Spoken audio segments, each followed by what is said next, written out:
بسم اللہ الرحمن الرحیم۔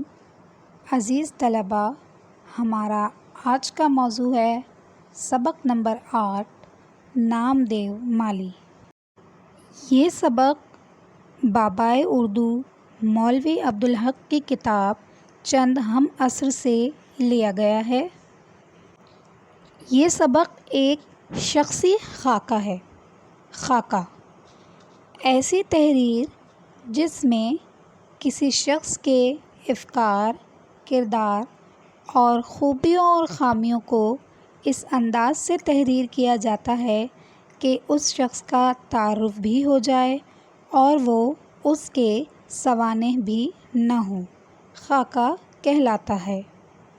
سوانح کا مطلب ہے حالات زندگی، اور حالات زندگی لکھنے کے لیے پیدائش سے لے کر وفات تک کے تمام حالات درکار ہوتے ہیں، اور اس کے لیے ایک ضخیم یعنی ایک طویل کتاب چاہیے۔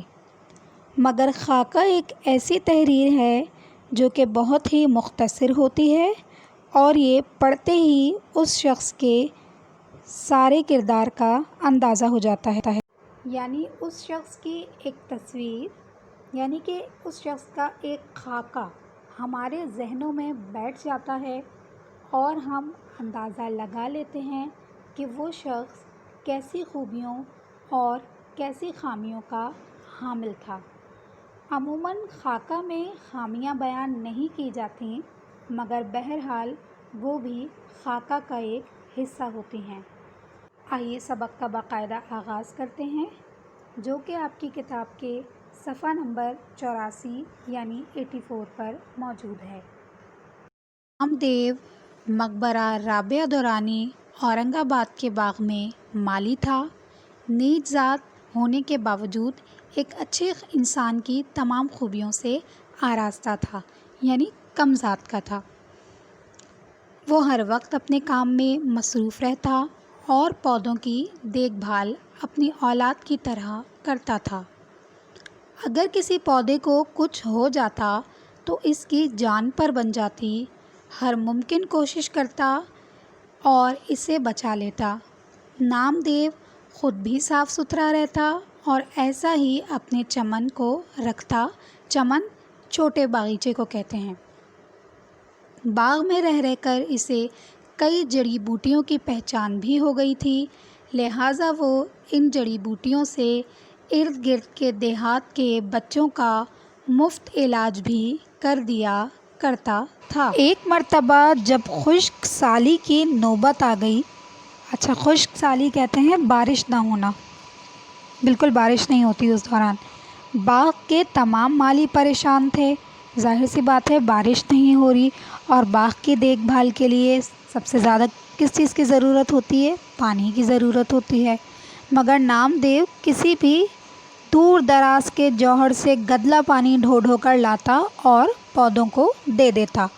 گدلا پانی کہتے ہیں جوہر یا تالاب کے پانی کو۔ اور ان دنوں پورے باغ میں تمام جو باغات تھے ان میں کس کا چمن ہرا بھرا دکھائی دے رہا ہوتا؟ نام دیو کا۔ اور اس کی وجہ جو تھی وہ کیا تھی؟ اس کی بے مثل کارگزاری، یعنی وہ اتنی محنت کرتا جس کی کوئی مثال نہیں ملتی تھی۔ مصنف مولوی عبدالحق نے اسے اس کی اس قدر محنت پر انعام دینا چاہا۔ ظاہر سی بات ہے اتنی زیادہ محنت کون کرتا ہے کہ ایک باغ کی دیکھ بھال کے لیے دور دراز سے پانی بھر کے لے کر آئے، لیکن چونکہ وہ اپنے باغ کو اپنی اولاد کی طرح سمجھتا تھا، اس کی دیکھ بھال بہت محنت سے اچھے طریقے سے کیا کرتا تھا، تو نام دیو نے ان کو انعام لینے سے انکار کر دیا، اور یہ کہہ کر انکار کیا کہ بھلا اپنے بچوں کو پالنے کا بھی کوئی انعام لیتا ہے؟ حالات اچھے ہوں یا برے، بچوں کو تو پالنا ہی پڑتا ہے، یعنی کہ وہ باغ کی دیکھ بھال اپنی اولاد کی طرح کیا کرتا تھا۔